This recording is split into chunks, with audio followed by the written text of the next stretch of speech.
Ito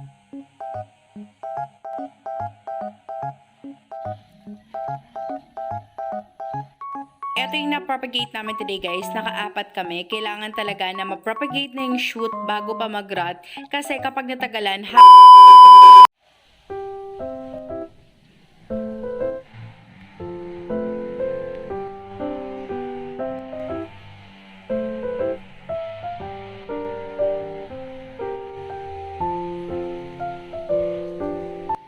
Hey guys! Welcome back to another propagation video. This is PLANTZILLA BHL and this time we have two philodendrons. I'm sorry but for this one, I really do not know what is the ID kasi binigay lang po to sa amin. Sobrang liit pa nito and we didn't even think that this will survive but thankful kami na lumaki-laki naman siya. This one is a Mexicanum. Also a miracle guys. I bought this a while ago na isa lang yung root niya. But luckily today, pwede na natin silang mag-propagate. But before that, please do not forget to subscribe to this channel and click the bell button so you'll be notified pag may bago kaming video.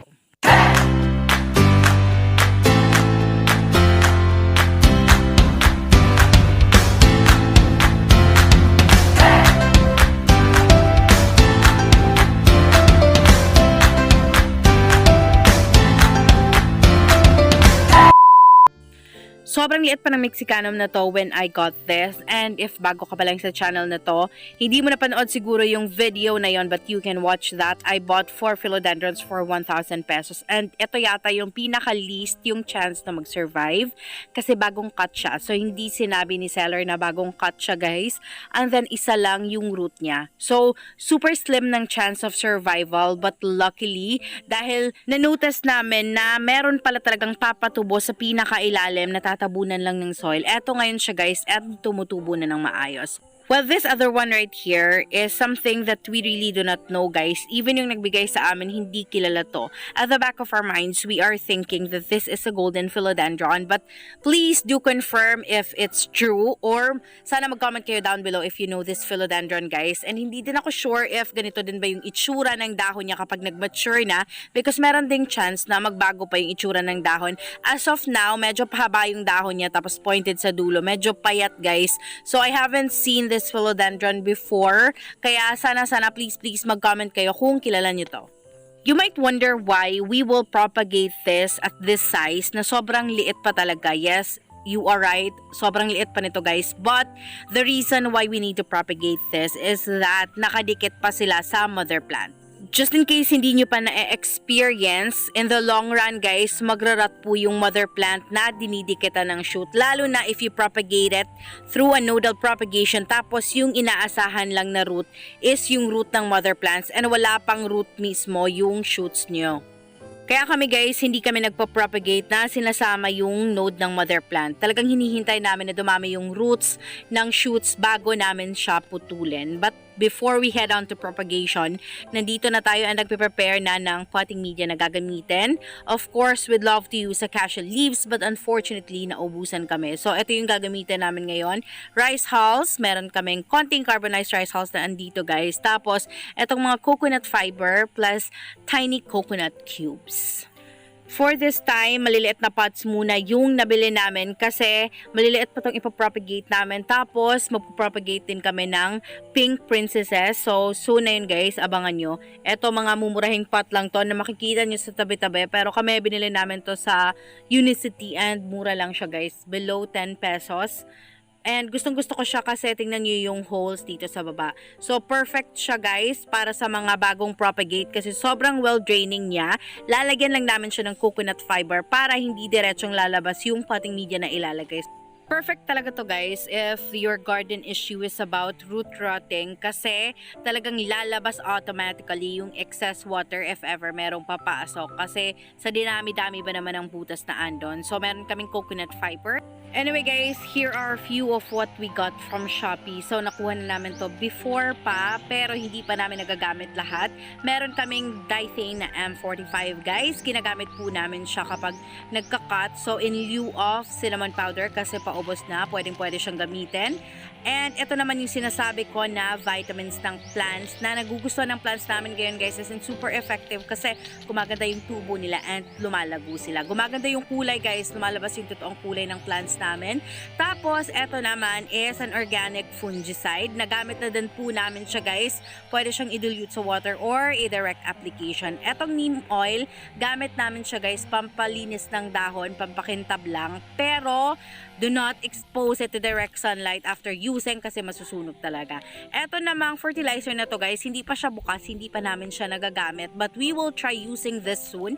And magbibigay kami ng feedback kung ano yung experience namin. We also have fewer than 3G. Pero yung gagamitin lang namin dito guys is yung Dithane M45. So ito yung ipapalit namin sa cinnamon powder for today. So maglalagay tayo ng coconut fiber dito sa pinaka bottom ng pot. So kasi guys meron din tayong carbonized rice hulls and merong rice hulls. So baka lalabas dyan. Ito yung first na i-uproot namin. A-uproot namin sabay guys itong dalawa. Kasi tingnan namin yung roots. Baka kulang pa din. Merong iba kasi na akala namin mapapropagate na pero hindi pa. Siyempre, dapat before namin i-cut, we have to make sure na enough na yung roots na meron siya for it to survive alone. Ayan, etong hawak ko is yung mother plant mismo. So, kasi guys, na-experience na talaga namin na nag-rot yung ganyan. Anong plant ba yun? Parang Choco Empress guys. Nag-rot yung mother plant niya. Tapos, andon pa yung shoot. So, hindi kasi namin inalis. Kasi yung pagka-cut ng seller, ganun talaga. Tapos, tumubo naman ng maayos na nakadikit. So, hinayaan lang namin. But, in the long run guys, nung nag-rot na yung mother plant, nung namatay yung mother plant, kinain pati yung shoot. So, wala kaming na-save.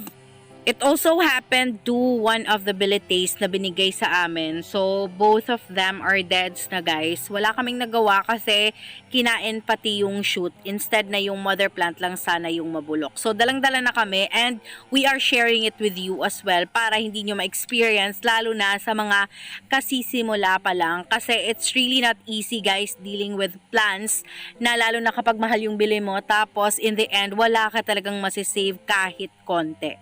So, I do hope that you will learn from this too and you will take this as a tip kasi talagang based on experience to guys. So, sinaspray namin ito para makita namin yung roots.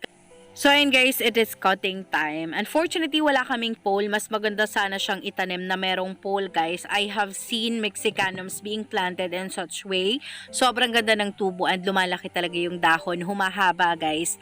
Pero kami, since wala pa, so tiis-tiis na muna. But soon guys, gagawa kami ng pole na pagplanuhan na namin yan.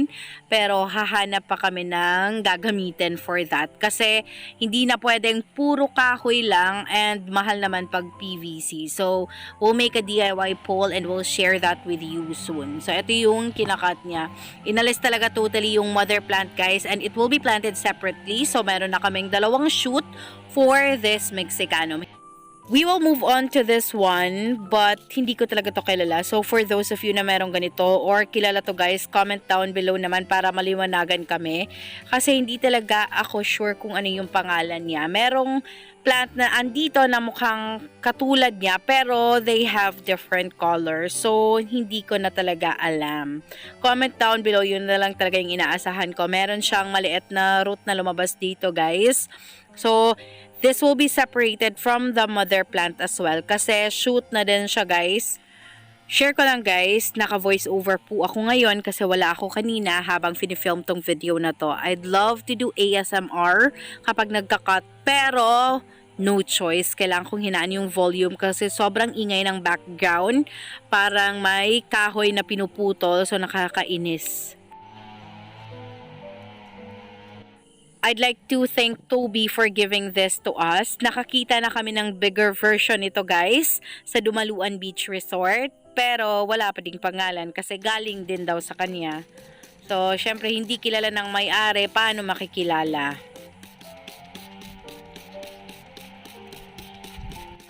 Alright guys, may apat kami today. Dalawang golden philo daw. Tapos meron kaming dalawang Mexicano. Malalaki na yung dalawa guys. Since konting-konti na lang yung cinnamon powder namin guys, we will be using Dithane M45 which is also serving the same way as cinnamon powder kapag nagka-cut kami. Konti lang yung ilalagay dun sa cut ng plant. Since medyo juicy yung cut, kailangan muna namin siyang iway. Patutuyuin to guys. Pwede tong i-air dry. But sa amin, we opted to use cotton para mas mabilis na mag-dry. Tapos after that, doon na i-apply yung Dithane M45. But if tinitreat niyo yung plant because of a certain disease or certain fungal attack, pwede nyo ding ibabad sa solution ng Dithane M45. Meron naman kaming ratio na naibigay, but that is on a separate video. You may check that out sa playlist namin or pwede namin ilagay yung link dito sa taas. Since na-applyan na natin ng powder yung cut, we will be wrapping it with this fiber. Usually guys, ginagamit namin is yung dried Milluna fiber, but you can also use the coconut fiber or whatever is available in your area. Pero pag hindi din naman kayo sanay, so don't worry, don't bother na lang din. So, eto yung nagawa namin bago namin siya itanim para hindi directly tatama yung cut sa potting media na na-prepare namin. Wala lang, nakasanayan lang, and this works for us. So, depende din sa inyo kung itatry nyo. Basta, sana mag-work din sa inyo.